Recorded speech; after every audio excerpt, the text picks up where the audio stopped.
नमस्कार दोस्तों, आज हम लोग राजभाषा से संबंधित जो भी महत्वपूर्ण प्रश्न उत्तर है उसका इस टॉपिक में डिस्कशन करेंगे और इसमें लगभग जो है 100 क्वेश्चन को कवर करेंगे। और नेक्स्ट वीडियो जो आएगा तो उसमें भी लगभग जो है हम लोग जो रिमेनिंग पोर्शन है रिमेनिंग क्वेश्चन पर जाएंगे, तो उसमें भी लगभग 100 क्वेश्चन कवर करेंगे। तो आशा करते हैं कि आप लोग ये जो वीडियो है पसंद करेंगे। चलिए स्टार्ट करते हैं। पहले क्वेश्चन में करा है कि राजभाषा अधिनियम में कुल कितनी धाराएं हैं। तो राजभाषा अधिनियम में कुल जो है 9 धाराएं हैं। इसका आंसर जो है ग है सही। प्रश्न संख्या दूसरे में करा है कि संविधान के किस अनुच्छेद के अनुसार हिंदी संघ की राजभाषा है। तो संविधान का जो है 343 का 1 में कहा गया है कि हिंदी जो है संघ की राजभाषा है। प्रश्न संख्या तीसरे में कह रहा है संविधान के किन अनुच्छेदों में राजभाषा का उल्लेख है। तो यह जो है संविधान के जो है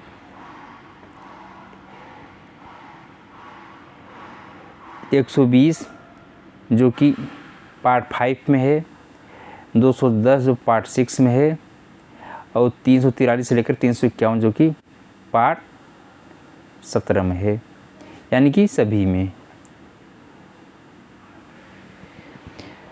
प्रश्न संख्या चौथे में करा है राजभाषा आयोग का गठन कब हुआ।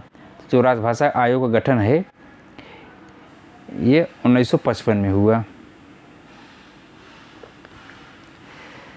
5 में कह रहा है कि धारा 3(3) के अनुसार कितने दस्तावेजों को द्विभाषी में जारी करना अनिवार्य है।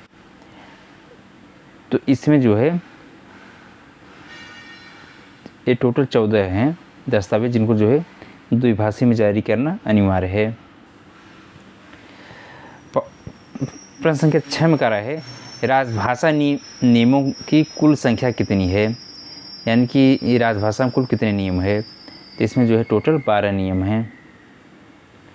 7 में कह रहा है निम्नलिखित दस्तावेजों में से कौन से दस्तावेज द्विभाषी रूप में जारी करना अनिवार्य है। तो द्विभाषी के रूप में जो है सामान्य आदेश, संकल्प, संविदाएं, यानी कि सभी द्विभाषी में होने चाहिए। प्रश्न संख्या 8 में कह रहा है निम्नलिखित दस्तावेजों में से कौन से दस्तावेज धारा 3(3) के अंतर्गत नहीं आता। तो इसमें जो नहीं आता वह है करार, प्रेस विज्ञप्तियाँ, निविदा सूचनाएं, यानी कि कोई नहीं, इनमें से जो है कोई नहीं। इसका 8 का घ होगा सही। प्रश्न संख्या 9 में कह रहा है राजभाषा विभाग किस मंत्रालय के अंतर्गत आता है। तो जो राजभाषा है यह गृह मंत्रालय के अंतर्गत आता है। प्रश्न संख्या 10 में कह रहा है किसके अनुपालन के लिए राजभाषा विभाग प्रतिवर्ष वार्षिक कार्यक्रम जारी करता है। तो यह जो है राजभाषा संकल्प 1968 इसके प्रतिपालन के लिए जो है अनुपालन के लिए राजभाषा प्रतिवर्ष जो है वार्षिक कार्यक्रम जारी करता है। 11 में कहा कि अंतर्राष्ट्रीय संधियों और करारों को किस भाषा में तैयार किया जाना चाहिए। तो जो है अंग्रेजी और हिंदी दोनों भाषाओं में होना चाहिए। प्रश्न संख्या 12 में कहा है कि नगर राजभाषा कार्यान्वयन समिति की वर्ष में कितनी बैठकें होनी चाहिए। तो जो है वर्ष में 2 बार होना चाहिए। प्रश्न संख्या 13 में कह रहा है विदेशों में स्थित भारतीय कार्यालयों में कितना प्रतिशत प्रत्याचार हिंदी में होना चाहिए। तो जो पत्राचार है विदेशों में तो 30% जो है हिंदी में होना चाहिए। प्रश्न संख्या 14 में कह रहा है कितने प्रतिशत कर्मियों को हिंदी का कार्य साधक ज्ञान होने पर कार्यालय को राजभाषा नियम अधीन अधिसूचित किया जाता है। नियम जो है 10(4) के अधीन अधिसूचित किया जाता है 14 में। तो इसमें जो है 80% अगर जो है किसी भी कार्यालय में जो कार्मिक हैं अगर उनको हिंदी का नॉलेज है तो इसमें जो है अधिसूचित किया जाएगा। 15 में कह रहा है संविधान की 8वीं अनुसूची में हिंदी का क्या स्थान है। जो हिंदी का स्थान है यह 6वें स्थान पे है। प्रश्न संख्या 16 में कह रहा है कि राजभाषा दिवस कब मनाया जाता है।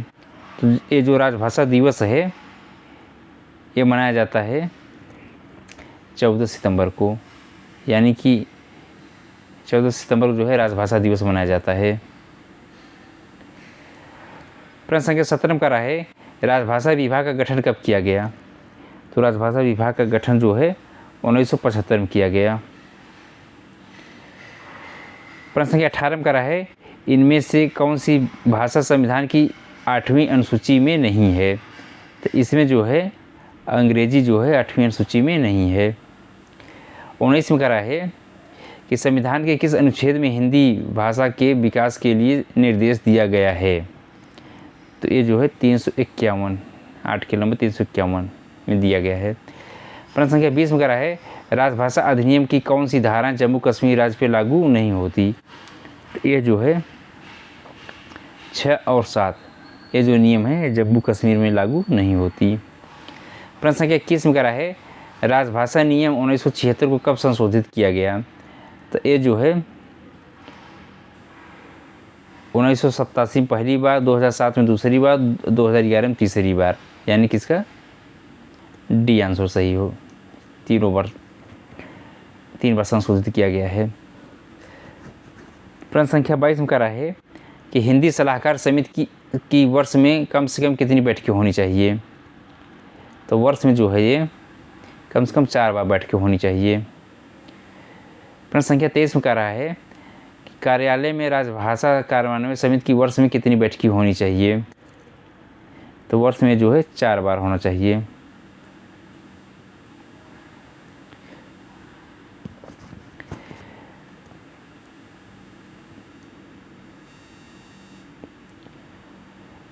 अब जो है राजभाषा कार्यान्वयन संबंधी प्रश्नोत्तर इसमें दिया है। तो प्रश्न संख्या 24 में कह रहा है कि संविधान के किस अनुच्छेद के तहत राजभाषा आयोग एवं संसदीय राजभाषा समिति का गठन किया जाता है। तो ये जो है 344, आर्टिकल नंबर 344 के आधार पे। प्रश्न संख्या 25 में कह रहा है राजभाषा के किस नियम के अनुसार हिंदी में प्राप्त प्रदान के उत्तर हिंदी में दिए जाएंगे।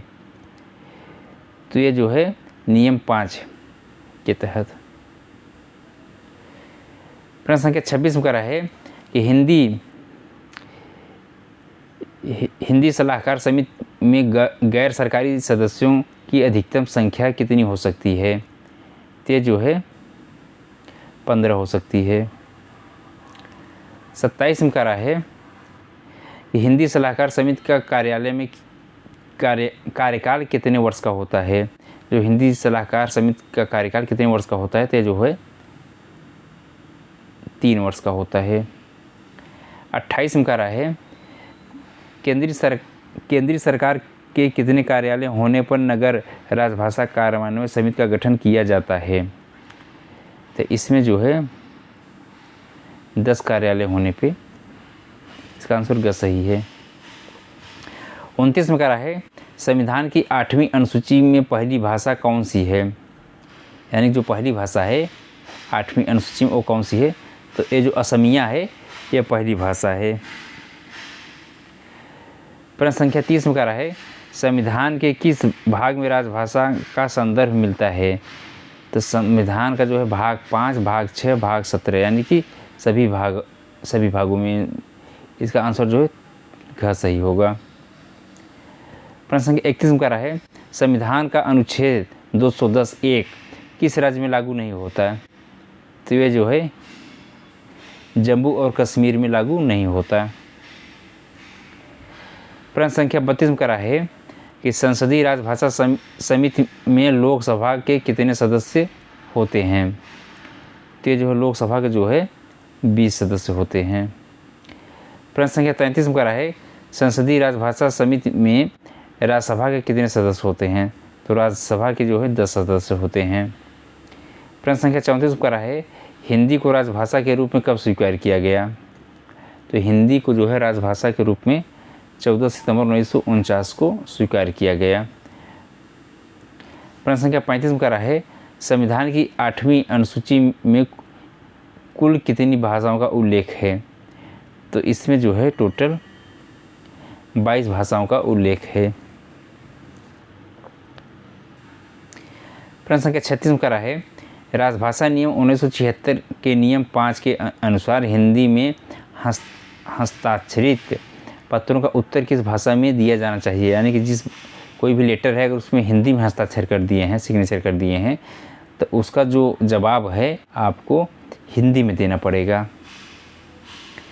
प्रश्न संख्या 27 में कह रहा है कि राजभाषा अधिनियम की धारा 6 और धारा 7 किस राज्य पर लागू नहीं होती। तो ये जो है जम्मू और कश्मीर में लागू नहीं होती। प्रश्न संख्या 38 में कह रहा है कि राजभाषा संकल्प 1968 किस सदन द्वारा पारित किया गया। तो यह जो है लोकसभा एवं राज्यसभा दोनों से पारित किया गया। प्रश्न संख्या 39 में कह रहा है कि राजभाषा नियम 1976 किस राज्य में लागू नहीं है। तो यह जो है तमिलनाडु में जो है लागू नहीं है। 40 में कह रहा है कोंकणी, मैनपुरी और नेपाली भाषाएं कब 8वीं अनुसूची में शामिल की गई। तो यह जो है 1992 में शामिल की गई।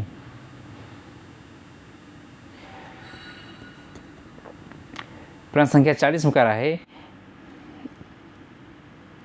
41 में कह रहा है संविधान के किस अनुच्छेद के अनुसार हिंदी संघ की राजभाषा है। तो हिंदी जो है संघ की राजभाषा ये जो दिया गया है ये 343 में दिया गया है। प्रश्न संख्या 42 में कह रहा है संविधान की 8वीं अनुसूची में अंतिम भाषा कौन सी है।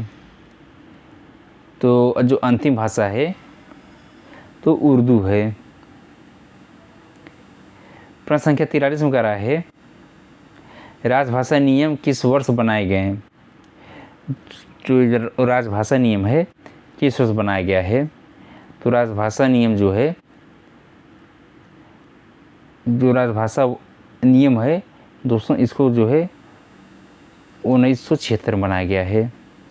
प्रश्न संख्या 44 में कह रहा है राजभाषा अधिनियम 1963 को संशोधन कब किया गया। तो 1963 का जो संशोधन है इसको 1967 में किया गया।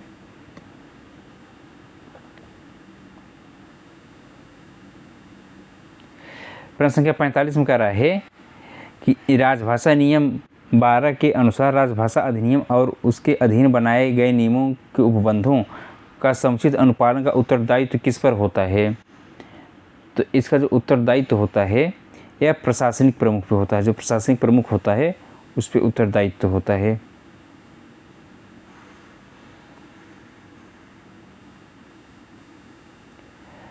अब दोस्तों देखेंगे राजभाषा कार्यान्वयन संबंधी प्रश्नोत्तर में नेक्स्ट देखेंगे 46 नंबर से, इसमें कह रहा है कि संविधान के अनुच्छेद 348 के अनुसार उच्चतम न्यायालय एवं उच्च न्यायालयों में सभी कार्यवाही किस भाषा में होगी। तो यह जो है जो कार्यवाही है यह जो है केवल और केवल अंग्रेजी इंग्लिश में होगी।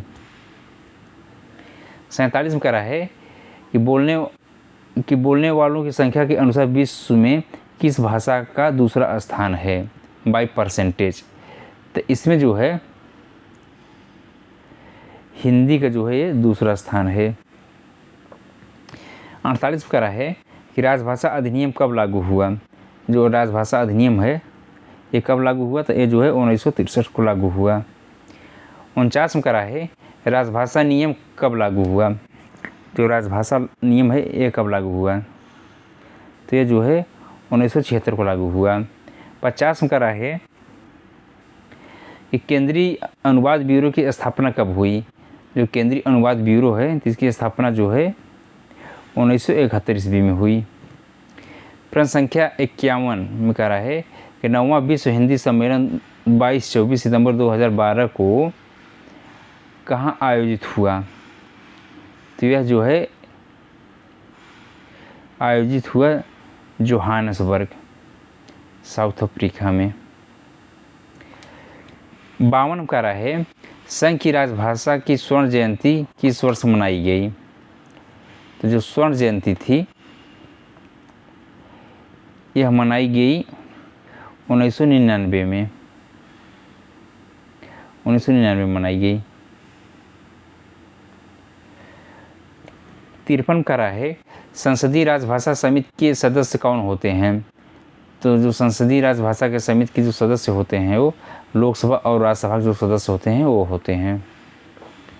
54 करा है कि राजभाषा संकल्प कब प्रकाशित किया गया?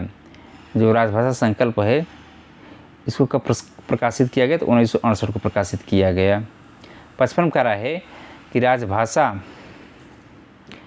राजभाषा नियम के अनुसार हिंदी के प्रयोग की दृष्टि से राज्यों एवं संघ राज्य क्षेत्रों को कितने क्षेत्रों में बांटा गया है? तो टोटल जो है 3 रीजन में बांटा गया है, A, B, C, यानी कि क, ख और ग।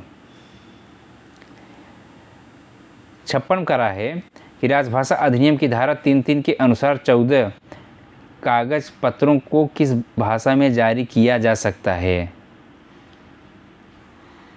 तो इसको जो है अंग्रेजी और हिंदी दोनों भाषा में जारी किया जा सकता है। 57 करा है कि राजभाषा नियम के अंतर्गत क्षेत्र क में स्थित सरकारी कार्यालयों में कितना प्रतिशत कार्य हिंदी में होना अपेक्षित है? तो इसमें जो है 100% जो है इसका जो है होना अपेक्षित है। 58 करा है राजभाषा नियम 6 के अनुसार धारा 3(3) के अंतर्गत जारी किए गए दस्तावेजों के लिए हिंदी और अंग्रेजी दोनों भाषाओं का प्रयोग संबंधी जिम्मेदारी किसकी होगी? तो ये जो जिम्मेदारी होती है हस्ताक्षर करने वाले जो अधिकारी होते हैं उसकी होती है। प्रश्न संख्या 59 में करा है राजभाषा नियम 11 के तहत द्विभाषिक स्टेशनरी आदि में हिंदी का स्थान क्या होगा? हिंदी का स्थान कहाँ होगा? तो इसमें जो हिंदी का स्थान है इसमें अंग्रेजी से पहले होगा। 60 में करा है 8 जनवरी 2004 को इनमें से किस भाषा को संविधान की 8वीं अनुसूची में शामिल किया गया? तो जो इसको शामिल किया गया तो वो था बोडो मैथिली संथाली, यानी कि इसका आंसर जो है घ, सभी को शामिल किया गया था। 61 में करा है हिंदी भाषा को संविधान की 8वीं अनुसूची को कब शामिल किया गया? तो इसको जो है शामिल किया गया 1967 में। 62 में करा है राजभाषा के प्रयोग के संदर्भ में कौन सा राज्य क्षेत्र ख में आता है, यानी कि बी रीजन में कौन सा आता है? तो इसमें जो है गुजरात, महाराष्ट्र, पंजाब और चंडीगढ़, ये जो है सब बी रीजन में आते हैं। 63 में करा है केंद्रीय अनुवाद ब्यूरो का मुख्यालय कहाँ पर स्थित है? जो केंद्रीय अनुवाद ब्यूरो है इसका मुख्यालय जो है नई दिल्ली में स्थित है। 64 में करा है क्वेश्चन 64 में करा है कि नगर राजभाषा कार्यान्वयन समिति की वर्ष में कितनी बैठकें होनी चाहिए? तो वर्ष में जो है ये 2 बार बैठकें होनी चाहिए। 65 में करा है कि राजभाषा के प्रयोग के संदर्भ में कौन सा राज्य संघ राज्य क्षेत्र में नहीं है? तो उत्तराखंड, छत्तीसगढ़, हरियाणा, इसमें जो चंडीगढ़ है ये बी रीजन में आता है। क्वेश्चन नंबर 66 में करा है कि राजभाषा कार्यान्वयन समिति, मतलब कि राजभाषा कार्यान्वयन समिति का प्रश्न उत्तर है। 66 में करा है कि संसदीय राजभाषा समिति में कुल कितने सदस्य होते हैं? तो संसदीय राजभाषा में जो है कुल 30 सदस्य होते हैं, जो कि 10 जो होते हैं राज्यसभा से होते हैं और 20 जो होते हैं लोकसभा से होते हैं। 67 में करा है संसदीय राजभाषा समिति अपना प्रतिवेदन किसे प्रस्तुत करती है? तो ये जो है अपना प्रतिवेदन राष्ट्रपति को सौंपती है। 68 में करा है यूनिकोड मानक के किन भाषाओं को इनकोड किया जा सकता है? तो इसमें जो है जो हिंदी, अंग्रेजी भारतीय भाषाएं, यानी कि सभी भाषाओं को जो है इनकोड कर सकते हैं। 69 करा है यूनिकोड कौन सा मानक है? तो यूनिकोड जो है ये अंतर्राष्ट्रीय मानक है। 70 करा है राजभाषा आयोग अपनी सिफारिशें किसे प्रस्तुत करती हैं? तो जो राजभाषा आयोग है तो अपनी सिफारिशें जो है राष्ट्रपति को प्रस्तुत करती हैं। 71 करा है राजभाषा विभाग की त्रैमासिक गृह पत्रिका का नाम क्या है? तो ये जो पत्रिका आता है इसका नाम है राजभाषा भारती। 72 करा है जर्नल और मानक संदर्भ पुस्तक को छोड़कर पुस्तकालय के कुल अनुवाद का कितना प्रतिशत हिंदी पुस्तकों की खरीद पर खर्च किया जा सकता है अनुदान का? तो ये जो 50% जो है अनुदान का, मतलब कि अनुदान जो है मतलब हिंदी पुस्तकों पर खर्च किया जा सकता है। 73 करा है कि अभी तक संसदीय राजभाषा समिति की रिपोर्ट कितने खंडों में जारी हो चुकी है? तो अभी तक जो है ये 9 खंडों में जारी हो चुकी है। 74 करा है कि राजभाषा आयोग अपनी सिफारिशें किसे प्रस्तुत करता है? तो राजभाषा आयोग जो है राष्ट्रपति को प्रस्तुत करता है। 75 करा है कोयल किसकी गृह पत्रिका है? तो जो कोयल है यह कोयला मंत्रालय का गृह पत्रिका है। 76 करा है पहला राजभाषा आयोग कब गठित हुआ? जो पहला राजभाषा आयोग है ये 1955 में गठित हुआ। 77 कह रहा है पहली संसदीय राजभाषा समिति कब गठित की गई? तो इसमें जो पहली गठित की गई ये 1957 में गठित की गई। 78 कह रहा है कि संसदीय राजभाषा समिति के प्रतिवेदन पर राष्ट्रपति जी का पहला आदेश कब जारी हुआ? तो ये जो पहला आदेश जारी हुआ था ये 1960 को जारी हुआ था। 79 कह रहा है राजभाषा आयोग के सदस्यों को कौन नियुक्त करता है? तो ये जो है राष्ट्रपति नियुक्त करते हैं। 80 में कह रहा है राजभाषा आयोग की सिफारिशों की परीक्षा कौन करता है? तो इसका जो परीक्षा है ये संसदीय राजभाषा समिति करता है। 81 में कह रहा है राष्ट्रपति किसके प्रतिवेदन के आधार पर आदेश जारी करता है? तो यह जो है संसदीय राजभाषा समिति के आदेश पर, उसके आधार पे।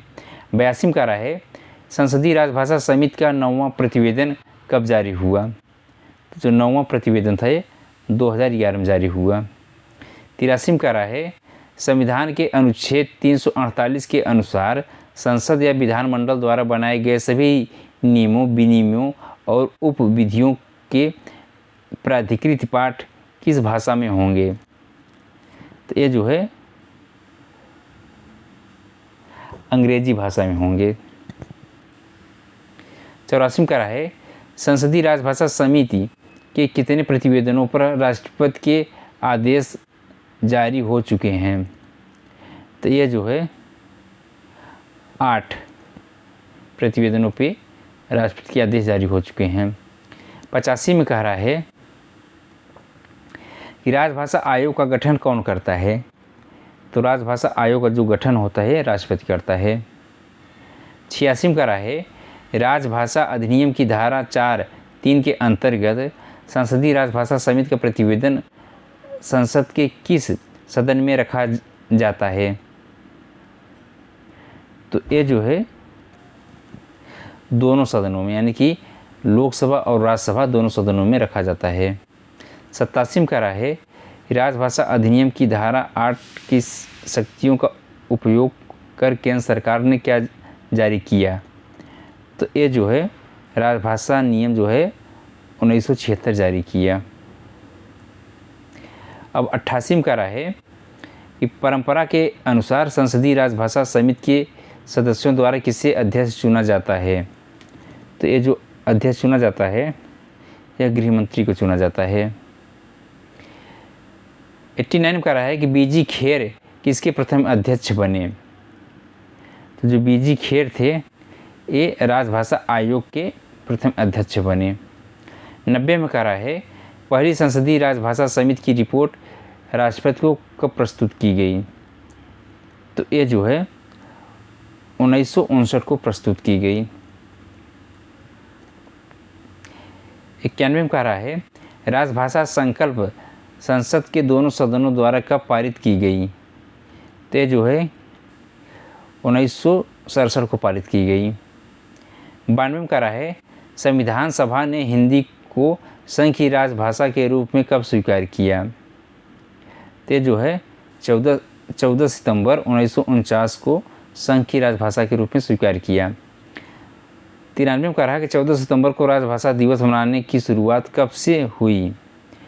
तो ये जो है मनाने की शुरुआत जो है 1953 से हुई।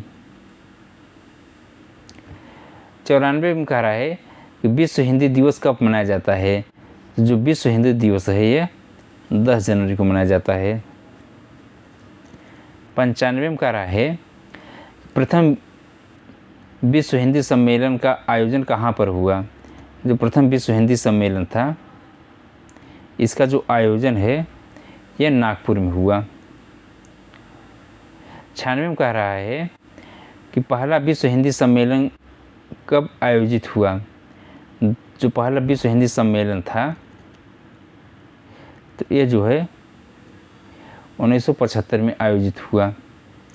97 में कह रहा है कि विश्व हिंदी सचिवालय किस देश में स्थित है।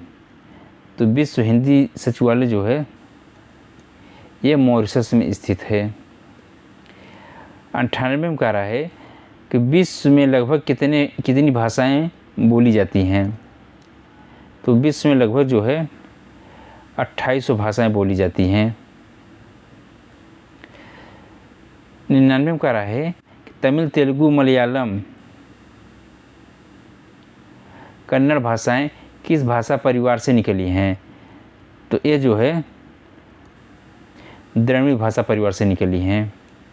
100 में कह रहा है कि निम्नलिखित भाषाओं में किसकी लिपि देवनागरी है।